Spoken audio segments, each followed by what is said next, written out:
Trophy হাতে নিয়ে ফরহাদ রেজা বলে ওঠেন, এটা তো অনেক ভারী। প্রাইম দোলেশ্বর অধিনায়কের কথায় তৌহিদ আলমের পাল্টা উত্তর, চ্যাম্পিয়ন হবেন একটু তো ভার বইতেই হবে। সিসিডিএম আহ্বায়ক ঠাট্টা করে বললেও কথাটা যৌক্তিকই।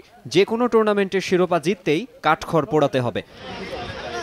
ফাইনালের মঞ্চে পৌঁছাতেও কাঠখড় কম পোড়াতে হয়নি দোলেশ্বর কিংবা শেখ জামালের। ব্যাট হাতে দোলেশ্বরের আস্থার প্রতীক সাইফ হাসান, মার্শাল আইয়ুবরা ৩ ম্যাচে ৮ উইকেট নিয়ে এখন পর্যন্ত আসরের সর্বোচ্চ উইকেট শিকারী ফরহাদ রেজা। তবে প্রতিপক্ষের ব্যাটিং বিভাগ নিয়েই যত চিন্তা দলটির অধিনায়কের। ওরা অনেক ভালো টিম, ওরা লাস্ট ম্যাচ খুবই ভালো খেলেছে। জিয়া ভাই আছে, কিছু পাওয়ার প্লেয়ার আছে যারা খুব ভালো হিটিং করতে পারে। অবভিয়াসলি আমাদের কাজগুলো যদি আমরা ঠিকভাবে করতে পারি, দেখা যাক কী হয়। লাস্ট বিপিএল দেখে আমি রংপুরে ছিলাম, লাস্ট 6টা ম্যাচ জিতছি আমরা। প্রথমে তো খুবই কষ্ট হচ্ছিল, হয়তো টানা 6টা ম্যাচে। ক্রিকেটে সবই সম্ভব।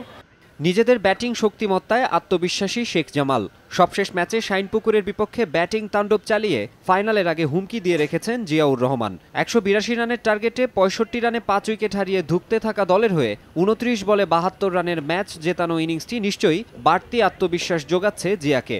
নিয়মিত রান করছেন অধিনায়ক সোহানো, আর সেরা উইকেট শিকারীর তালিকায় শীর্ষ 5-এ আছেন শহীদুল ইসলাম ও সালাউদ্দিন শাকিল। একটা টুর্নামেন্টে 12টা টিম ছিল, তার ভিতরে ফাইনালে আসা এটা অবশ্যই একটা বড় ব্যাপার এবং আলটিমেটলি অবশ্যই লক্ষ্য থাকবে, যেহেতু ফাইনাল খেলতেছি, বিপিএলও ফাইনাল খেলছি, রানার্স আপ হয়েছি, তো একটা লক্ষ্য আলাদা থাকবে অবশ্যই, যাতে নিজেদের কাজগুলো ঠিক করে যাতে চ্যাম্পিয়নটা হতে পারি। ডিপিএলের টি-20 শিরোপা জিতে উজ্জীবিত হয়েই ওয়ানডেতে মাঠে নামার প্রত্যয় দু দলের। মাকসুম আলম খান, সময় সংবাদ, ঢাকা।